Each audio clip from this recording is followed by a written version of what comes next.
স্বাধীন দেশের স্বাধীনতার হালকা বাতাসে বিমান টিকেট উঠা গেছে 2 লাখের উপরে। সিন্ডিকেট মারানির ফলাই খাইয়া দিছে রে, এই স্বাধীনতা কি চাইছে দেশের জনগণে। আসসালামু আলাইকুম। কি অবস্থা প্রবাসী ভাইরা? কলজার ভিতরে দুপ দুপ করেন কেন? সামনে রোজার ঈদ, আবার রোজা, দেশে আইবেন এখন বিমানের টিকিটের দামও নেই। দেশে আসার স্বপ্নটা এটা ভুলে গেছেন গো কেন? ভাইয়া কিচ্ছু করার নাই তো, কিচ্ছু করার নাই। বাংলাদেশ এদেশের সিন্ডিকেট মারানির হোলারা সব জায়গায় আছে, মানে সব জায়গায়। ওই যে মিজানুর রহমান আজারি কইছে না কথা একটা, যে একদল খাই গেছে আরেক দল খাবার জন্য অলরেডি রেডি হয়ে গেছে। বাস্তবতা আইসেন না হের কথা মানে কাড়ে কাড়ে লাগিয়ে গেছে কই। বিমানের টিকিট বলে বাংলাদেশে তো সৌদি আরব যাইব, এই বাংলাদেশ বিমান এগান বলে 1,90,000 খালি যাইবে টিকিটে। এটা কি ইতিহাস? মানে নতুন করে একটা ইতিহাস লিখছে এটা। এটা শুনবে হরে বা দেখবে হরে ভাই, আয় আর মনে আর বুঝে রাখতে মানে, কারণ আমি একজন প্রবাসী। ইলে এই যে গরু হাঁস মর ছাগলের ভিডিও বাদ দি আজ যে ভিডিও করার লাগছে, কারণ আমিও প্রবাসী আসিলাম।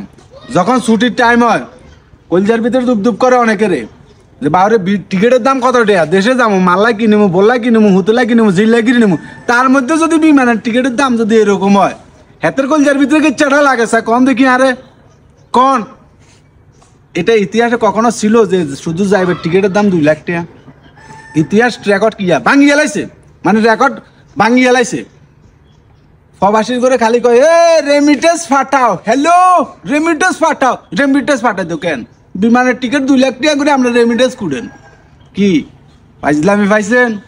এখনো কয় সিন্ডিকেট মারানির ওলারা গিয়ে দখলে রাখছে। কার সিন্ডিকেটের লাই বলে 5 তারিখে দেশ স্বাধীন হয়েছে। 5 তারিখে দেশ যদি আবার স্বাধীন হয়, স্বাধীন দেশে আবার সিন্ডিকেট মারানির ওলা আছে কন্ডে তুন আইসে কন? ওই মেয়ে যখন কইছে যে একদল খাই গেছে আর একদল খাই বেলা রেডি হয়ে রয়েছে, সেই কথা কইছে আর বোধজনে জ্বলি উঠছে। অন সিন্ডিকেট মারানির হোলারা না দেখলে বিমানের টিকিটের দাম 2 লাখ টাকা হয়েছে, কিনলে হয়েছে। এর কথার কাজ এখন মিলি গেছে কই। প্রবাসী ভাইদেরকে বলতাম চাই ভাইয়া, একযোগে এক তালে এক সুরে কঠিন একটা আন্দোলন হইতে হইব। কঠিন একটা আন্দোলন নহলে বিমানের টিকিটের সিন্ডিকেট ভাঙা অসম্ভব। মানে কঠিনভাবে এমনভাবে আন্দোলন করতে হবে যেন কিয়া কলজাত দর আলাতে হইব, কলজাত যেন প্রবাসীদেরকে কি এয়ারপোর্টে তো হয়রানি আছে, বিমানের টিকিটের মায়েরে বা বিমানের টিকিটের দাম কিনলে এরকম বাড়ি গেছে কই।